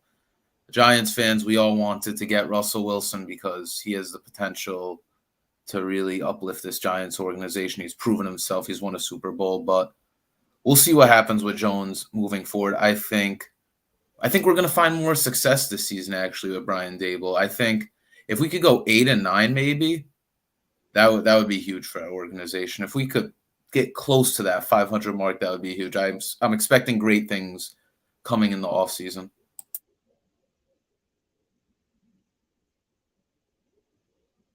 I think you're muted. Yeah, so 2 comments here from Minecraft Samurai. I can't believe Brady retired. And Sport Toast says, loved your work team. And they're asking, where's Oscar? He's just having some internet issues, so he's only audio only for today. But yeah, just my quick take on this. Definitely Brian Daboll, obviously he was OC at Alabama before going to the Bills, and his offices have been dynamic wherever he's gone. That obviously, though, when you don't have the head coaching experience, you do have to question, is that going to translate? Because that's always a question. So it's always going to be a wild card. But I like the fact he's bringing his GM over with him, the assistant GM over from the Bills. So he's going to have a familiar person to work with. And what's interesting is, back to that, in that lawsuit, there was a kind of a subclause in that lawsuit that talked about apparently how Daboll was not enjoying working with Sean McDermott anymore. And he might be able to get some of the assistant coaches to come with them. Connor, I know we were talking about this in our chat earlier. Just how concerning is that aspect of this for you? I think somewhat concerning. I think over the season, I think probably ever since the AFC Championship game that last season, I've been having some questions about McDermott. More so in terms of some of his coaching decisions, such as like punting on 4th and 1 in the divisional round game a couple weeks ago, and then some of the other plays, especially with how they kind of awkwardly incorporated the run game, over the middle stretch of the season. A lot of running it up the gut on like 1st and 10 or 2nd and 10, but. As much as I can say about this, while being an outsider to the whole situation, even though I am a Bills fan, there was a bit of tension that I saw between McDermott and Daboll. There was an interview, a post-game interview after the kind of win bowl Patriots game, Monday Night Football, where the Bills obviously lost 14-10. And he was asked to kind of evaluate how Brian Daboll was doing. And instead of really defending him, he was just kind of like, yeah, we were in the red zone four times and we were only able to score once. We really need to work on that, which isn't exactly a ringing endorsement. And things improved like ever since then for the Bills, at least offensively. So maybe things resolve themselves. But as much as I can say with this limited information, it's definitely a little concerning. Hopefully McDermott ends up becoming like his mentor in Philly, Andy Reid, but with some of his decisions as well as what this suit says was going on, there's a couple red flags to me. And you know, hopefully he's able to grow as a leader and a coach, and also hopefully his offensive philosophy becomes a little more modernized, and he's, you know, more open to new ideas. But yeah, I'm a little worried, especially with considering that we're bringing in an offensive coordinator that's never been a coordinator in the NFL before. I mean, he does know Josh Allen quite a bit. I'll stop this tangent in a little bit, but you know, hopefully McDermott is able to kind of encourage this offensive coordinator to kind of just let Josh cook, and really work on his strengths as well as the offensive players' strengths. You know, rather than just running it for the sake of running. Yeah, certainly. Obviously Giants fans everywhere are hoping that they can get the Giants back to the glory days of 10, 15 years ago. Denver, they have decided to move in an offensive direction. They hired Packers offensive coordinator Nathaniel Hackett. Obviously, the defense has been very good for years in Denver. The offense, though, ever since they lost Peyton Manning, has not been. Do we think Hackett's the guy to help turn around that side of the ball? And, you know, is it really going to be all just more depending on what coach they get? I think this might be a good move to maybe persuade Aaron Rodgers to come to Denver because it's an offensive mind that he's already worked with in the past. I think this is an upgrade from Vic Fangio, and I think if they can get Aaron Rodgers Denver, like who I predicted that they would get in the offseason, it would be great for them because they have 3 solid wide receivers, a 1-2 punch in the backfield, and a young defense that scores points. I think Nick said they were top 3 in the league in defensive points scored. So we'll see what happens. They'll probably get a new quarterback, although I like what Bridgewater did this season before he got hurt late in the season. So what do you think, Connor? It's definitely an interesting hire to me. Of course, within the past 3 years that he's been in Green Bay, he's had a lot of success. But then again, you know, he's got one of the most talented quarterbacks to ever play the game in Aaron Rodgers, one of the greatest wide receivers, at least in the league right now, Devontae Adams. Some great running backs in A.J. Dillon and Aaron Jones, pretty good O-line, you know, so it was a pretty cushy situation for Nathaniel Hackett. He was the OC in Buffalo for the 2013 and 2014 seasons, with Doug Marrone as his head coach, and he was also in Jacksonville for quite some time. I think starting in 2016 and until 2018 when he was fired. His 2017 season was pretty good. You know, he ended up, you know, scheming up something for a guy like Blake Bortles to end up succeeding. I think that season he threw 21 touchdowns and 4 picks. You know, so considering that that's Blake Bortles, who can't even get on an NFL practice squad right now, that's really impressive to me. But you know, who knows what will happen? I mean, I think most of his head coaching buzz was because of all of those great players in Green Bay that he got to work with. He didn't have as much success in Jacksonville and Buffalo, but then again, his quarterbacks and skill position players weren't as talented as the guys in Green Bay. And who knows how his skill set will translate to the head coaching position, but not a bad hire by any means to me. And especially considering, one last point, considering the struggles offensively, at least in terms of the pass game that the Broncos have gone through ever since Peyton Manning ended up retiring after the 2015 season. It's definitely good for Broncos Nation that there's an offensive mind that's coming into their organization. You know, hopefully with a new quarterback and, you know, maybe adding a couple more pieces to their offense, they can really improve quite a bit.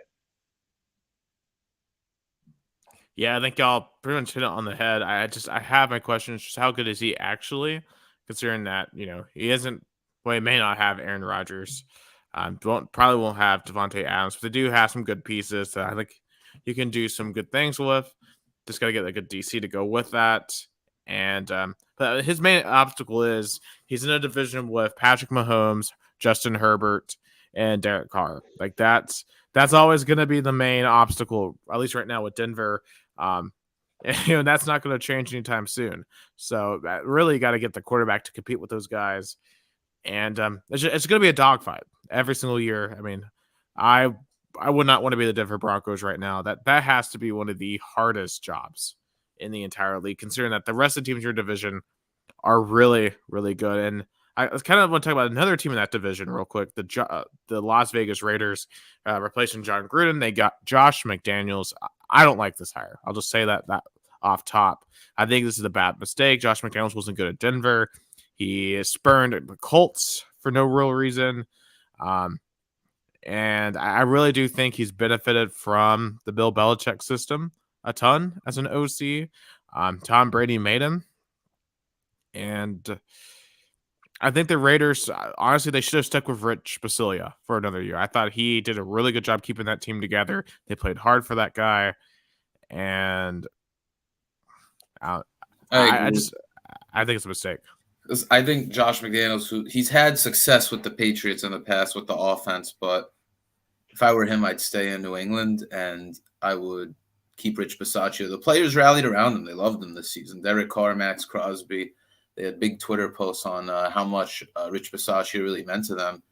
And going through what they went this season, they were able to have probably the greatest Week 18 game. We never really had a Week 18, but that was the greatest game in the regular season, in my opinion. The game that they won, and to go into the playoffs and to fight hard against the Cincinnati Bengals. I think if they should have kept him. I think the locker room really rallied around him, and I really wish they could have grown their chemistry with him, but we'll see what happens. On to the Derek Carr point, I think he's earned another year with all that he's done as stepping up as a leader in the locker room, so we'll see what happens from this signing. Yeah, the Josh McDaniels hiring was a bit of a surprise to me. I thought that his gig in New England as OC was pretty good, especially considering, we don't know how long Bill Belichick is going to stay with the Patriots. And I felt like, if Josh McDaniels ended up staying for a little while longer and then Bill Belichick retires, I felt like McDaniels would have been probably the number one candidate for New England to fulfill that head coaching position after Belichick at some point retires.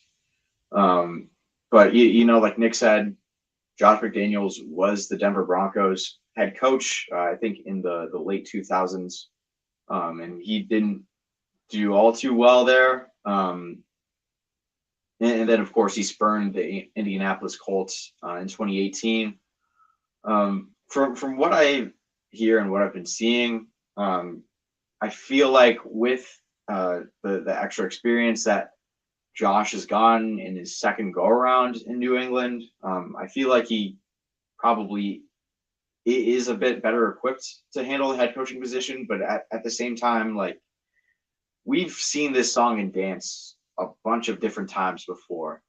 A team wants to emulate the kind of success that the Patriots have had the last 20 years. So they bring in a guy from Belichick's coaching staff to be their head coach. And more often than not, it, just blows up in their face. I disagree with a lot of Mark Davis's decisions and the way that he's handled this team.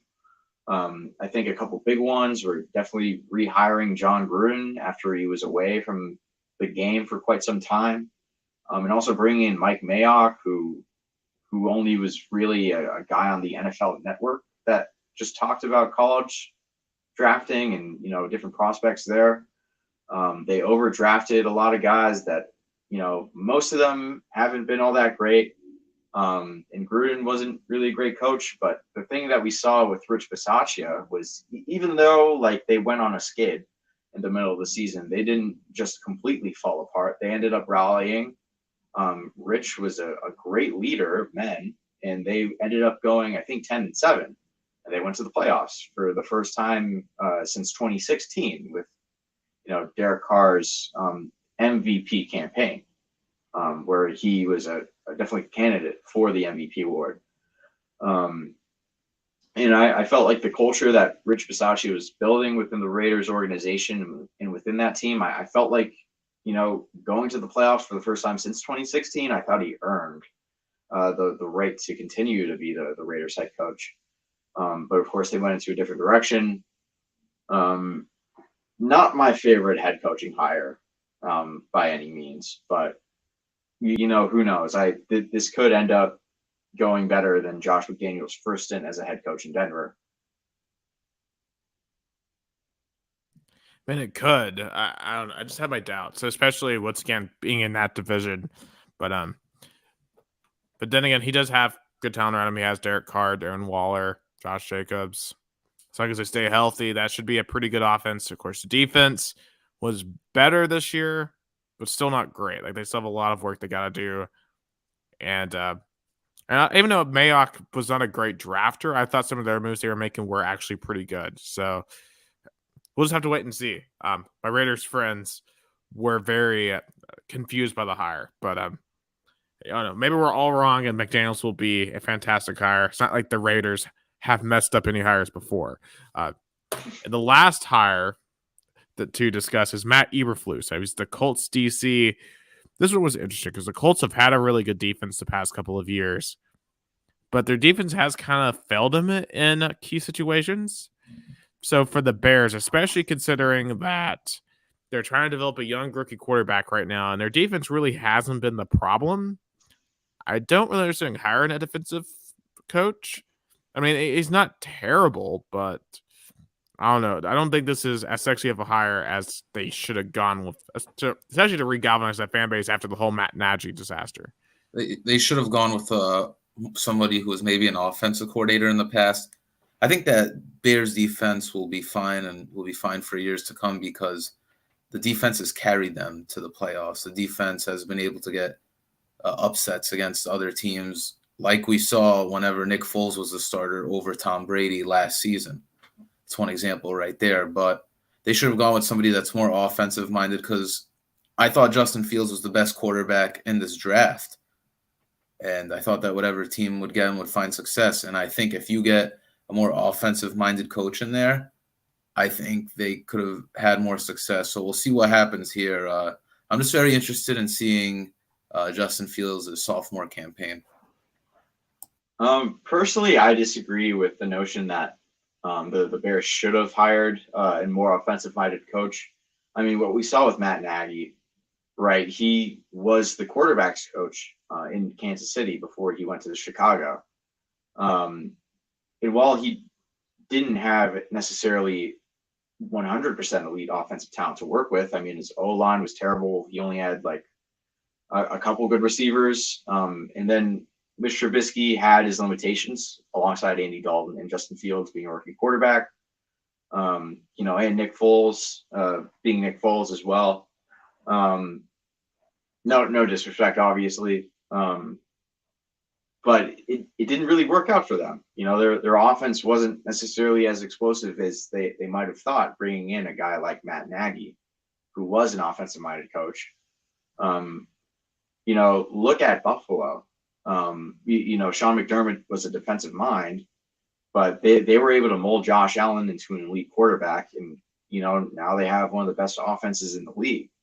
So it doesn't necessarily matter too much whether you get an offensive or defensive minded coach as your head coach. It's just more of who they hire at, their coordinator positions. Do you think how they, sorry, Connor, but do you think there's been more of an emphasis of a focus on the Bears defense in the past couple of years? Cause that's just how I've been thinking. I mean, for sure. Like, so some of their moves in terms of bringing in personnel, like obviously that blockbuster trade for Khalil Mack, and the way that Vic Fangio ended up coaching that defense in 2018, which is the reason why he became a head coach after that season. I think just in the Bears history in general, I mean, probably since like the 40s, if we're being honest here, like the defense was really carrying the team. I mean, you think about the '85 Bears, the 2006 Bears. Besides, obviously Devin Hester being like an elite kick returner, punt returner. Of course, their 2018 run also, and this has always been a team that's been more defensive minded, and kind of didn't consider the quarterback position to be as important as a lot of other franchises thought it was. And even when they made moves to spend a lot of money in free agency or draft a quarterback high, they didn't really help coach them up to be successful with that team, and they didn't build around them offensively, at least. So I think it's really just more of an organizational philosophy that they need to change, rather than just bringing in an offensive guy as their head coach, because they've tried that already and it didn't work out. So I think it's just more overall within the Bears rather than just one guy. Because I think another reason they should go with a more offensive-minded coach. I mean, Allen Robinson will probably not be on the Bears after this season, because after the season he had, didn't really put up much numbers, really struggled this season. And that's why I'm thinking, do they still try again after Matt Nagy to go for a more offensive-minded coach to maybe change the offense so Justin Fields could find success? Because I think he has a bunch of potential, but we just have to really see after free agency, the draft, and going into next season. Yeah, so it's going to, and of course, I think the big key is how long do you give Justin Fields to develop? I do think that we do see in a lot of cases young quarterbacks don't get enough time to. So hopefully he gets at least a couple more years to really achieve its true potential, because you see sometimes when he has had open pockets, he's done really well. But again, they got to rebuild the offensive line. And I do think they have some nice pieces around him. I like David Montgomery. I like Darnell Mooney. We'll see what they do with Allen Robinson. But I think your first couple of picks this year have to be offensive line to really help out Justin Fields a ton. All right. So obviously we're still waiting, I know, on like the Vikings to hire a coach. I forget who else still has an opening, but the Vikings are still hiring. And there's been rumors especially about Jim Harbaugh maybe taking that job. Of course, that nothing official, because that would be insane if he came back from college football to come back into the NFL. I think that would be an insane hire for them. But it's time to get into player of the week. I'll start with you, Leon. Who's your player of the week? I'm going to have to go with Cooper Kupp, 11 catches, 142 yards, and 2 touchdowns. I think he's going to do great in the Super Bowl coming up in a couple weeks. And what a season he's had. So I'm looking forward to how him and Stafford are going to build on that connection in the big game this season. Connor, who is your player of the week? I'm gonna have to go with Jesse Bates. I mean, he was one of the absolute stars within this Bengals defense that really helped them to overcome the Chiefs and stifle Patrick Mahomes in that explosive offense. And he's going to be a real key component in trying to stifle this explosive Rams offense, especially within the pass game. Oscar, who is your player of the week? I got Joe Burrow. I think he's shown us a lot of leadership. He showed the Bengals a lot of leadership in his second year in the league.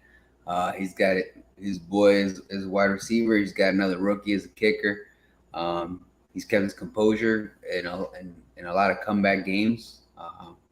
Hopefully he brings that, and we'll see how he does in the Super Bowl. All right, and my player of the week is Matthew Stafford. Obviously 31 of 45, 337 yards, 2 touchdowns, an interception. Made the plays we needed to get the Rams to the Super Bowl. It's destroyed all the narratives about him. He is truly an elite quarterback and potentially a Hall of Fame one. Like, I think if he wins, especially if he wins this game next Sunday, I think he's going to the Hall of Fame. I think the stats back it up. And if he finally has the ring to do it, I think that could get you into Canton. So I don't know how many rings. I mean, what's your thoughts on that? Do you think if he wins Super Bowl next week, he's a Hall of Famer? Matt Stafford. Yeah. Or, Stafford. Yeah, probably. Honestly, I mean, you know, the argument against Matt Stafford before he experienced all this success in LA in this season, a lot of people called him Pat Stafford, you know, because he had a lot of great passing stats. You know, he'd throw a lot of touchdowns, but his teams would never win all that much, and he never won in the playoffs before he went to the Rams. So people would have probably just seen him as a stat compiler rather than a legitimately great quarterback, which he is. Of course, going into this market and into this team that was built to win a Super Bowl, you know, if he ends up winning that with the lofty goals that they had, yeah, I think he's a Hall of Famer if they win on, you know, in SoFi Stadium. Yeah, of course, in his career, he has 49,995 yards passing, about to cross 50,000, 323 touchdowns. So those are some pretty amazing stats. 63% completion all time, 91 rating. So I think the stats would support it, and a Super Bowl win gets you over the top. I wonder how different his career would have been if he was with a winner the entire time. Like, imagine if he had not only Calvin Johnson, but an elite defense like he did with the Rams, and maybe a couple of other targets at receiver, tight end. Yeah. Maybe. But one thing he always lacked was a running back. He always lacked a running back. Because they had guys like Kevin Smith, Javid Best, also guys that had some great performances, but they never had somebody who's completely consistent. And maybe DeAndre Swift was a lot younger, but if DeAndre Swift was in the league then and they had some more parts, it would be great, because DeAndre Swift, not only can he run the ball, he could also catch passes out the backfield. So that's a shining star for Detroit moving forward.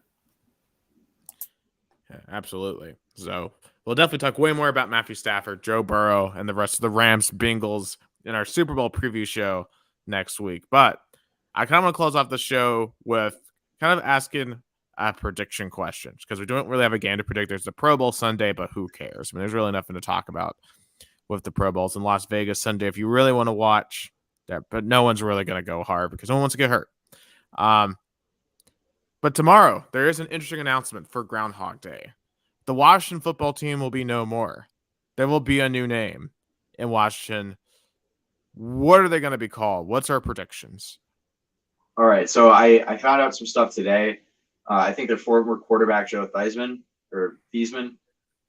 stated that the new name would be the Washington Commanders. And there was also a video on Twitter I saw. I think, you know, someone caught a Commanders banner hanging behind one of the windows near FedEx Field, near their merchandise store.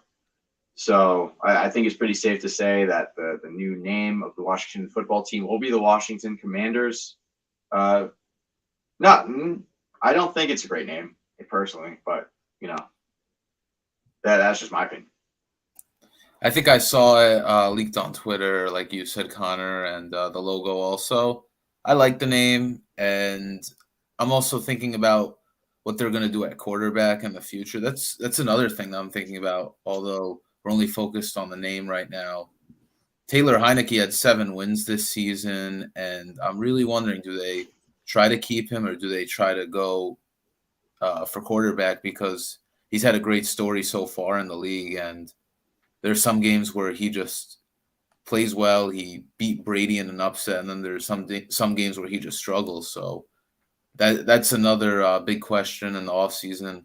A lot of analysts think Matt Corral from Ole Miss will be the next Washington football team quarterback, but that's another thing that we're going to see, because they're a team they're really a 500 team, meaning that they're in the middle. They're in a similar boat as the Vikings. They have a solid defense. They have a wide receiver 1, a solid running back who's going to continue to get better and better in Antonio Gibson. So it's just seeing how the cards will play out for these next couple of seasons, and wondering who's really going to be the quarterback. That's the big question I have. Yeah, I did hear a rumor that they were going to make a big swing at a quarterback this offseason. Obviously, they haven't really addressed that position in a way that I think was needed probably since that Alex Smith trade. And ever since he got injured, they haven't really addressed the quarterback position. I mean, they did draft Dwayne Haskins, but obviously he was a bust. So they haven't really addressed it properly, in my opinion. I heard a rumor that they were going to trade for Mitchell Trubisky from the Buffalo Bills, I think before the trade deadline, but obviously that didn't happen. So yeah, it'll be interesting to see, but I think that's probably number one on their priority list this offseason, because there's just been a big hole at that position for them for a while. Right. Oscar, do you have any thoughts on this? On the name? I haven't really been following the name search and what teams they've been considering. I did read a while back that due to trademark issues, that's kind of why they settled on Washington Football Team for this year, just because they couldn't figure out like I guess the money side of trying to get a proper name and being able to bid on it and keep it. But I'm a big baseball guy, so I kind of think because it's in DC or close to DC, I think the Senators would be a pretty cool name, kind of like a throwback baseball team name. But yeah, that'll be something around that. Commander is good because it's the military, same thing as the capital of the country. Something along those lines, I think would be pretty cool. Yeah, like honestly, I was wondering Red Tails because that would honor their Tuskegee Airmen, but Commanders, it kind of gets a similar job done.